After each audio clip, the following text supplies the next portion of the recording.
Le Thun Index, c'est l'indice boursier du marché. Donc, vous avez entendu parler de Dow Jones, par exemple, ou bien Nasdaq, par exemple, donc, ou bien CAC 40 et tout ça. Donc, ce sont les indices des marchés financiers. D'accord. Donc, l'indice Thun Index, il représente le marché boursier tunisien. Donc, vous voyez, notre indice est en train de baisser. Ça ne veut pas dire qu'il n'y a pas des actions qui sont en train d'aller vers le haut. D'accord. Donc, ici, on appuie sur ça pour voir les titres de notre marché. Donc, Assad, ADB, ADN, TGI, Best Leasing, donc Cellcom, Cartaciment et ainsi de suite. Supposons on va prendre le graphique de Cartaciment, l'abréviation CC. Donc, ça, c'est un titre très spéculatif.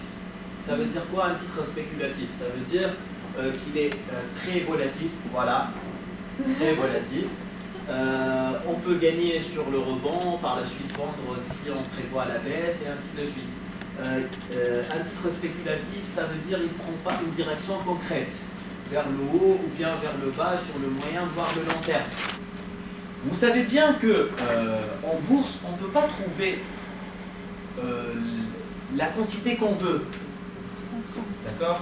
Donc, parfois, je prends un exemple. CC, il y a 1 million de titres qui se trouvent sur notre marché. D'accord? Donc, il y a par exemple 900 000 titres qui sont déjà détenus par des investisseurs et 100 000 titres flottants. Jusqu'à ici, c'est clair, ce que je suis en train de raconter. Donc, l'analyse technique nous permet de trouver les bons points d'entrée et les bons points de sortie sur le marché. Ça veut dire quand est-ce que je dois acheter, quand est-ce que je dois vendre. C'est clair de quoi il s'agit? Ça peut se faire voilà. Bien sûr. Donc, pour l'analyse technique, elle est inventée par un journaliste américain qui s'appelle Charles Dow. Charles Dow. C'est le fondateur de la grande société d'information boursière Dow Jones. Aussi, c'est le fondateur de Wall Street Journal. J'ai évidemment le façon de Wall Street Journal, c'est lui le fondateur. Et le fondateur de l'analyse technique. Il a trouvé trois principes qu'on utilise à ce jour pour gagner en bourse.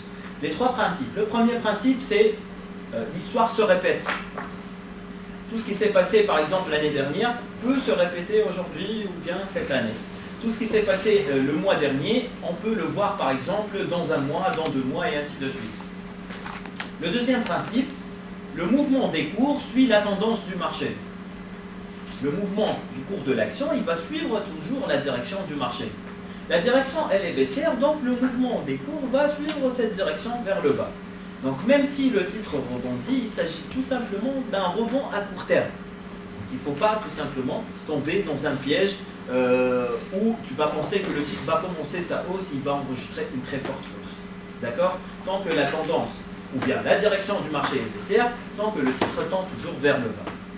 Et le troisième principe plutôt, c'est que tout est inclus dans les cours. L'information, elle est toujours incluse dans le cours. Ça veut dire, le rebond qui a été effectué depuis octobre 2015, tout simplement, il y a eu des rumeurs qui circulaient par rapport à la vente de la société pour les étrangers.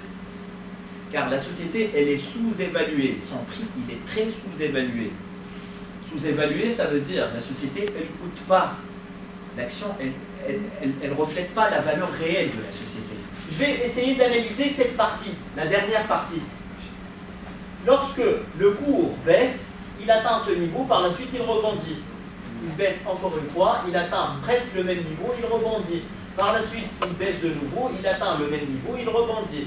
Encore une fois, il baisse, il a atteint presque le même niveau et il essaye de rebondir. Qu'est-ce que je peux dire ici? Je peux dire qu'il y a un support horizontal trouvé par ce titre, qui se trouve ici, à cette zone.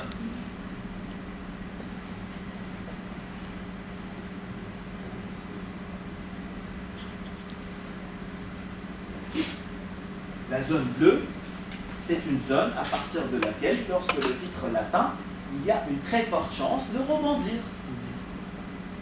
Donc lorsque le marché se trouve en dessous de la ligne rouge qui représente la moyenne mobile, il est baissier. Lorsqu'il se trouve au-dessus, il est haussier. Donc lorsque le marché, regardez bien, il casse la moyenne mobile, il la dépasse à la hausse. Il continue sa hausse, oui ou non? Donc si le marché casse une moyenne mobile à la hausse, ça représente un retournement aussi possible. Lorsque le marché casse la moyenne mobile à la baisse, comme ce cas, ça représente un retournement baissier possible. Avec la moyenne mobile, je peux trouver des points d'entrée, des points de sortie du marché.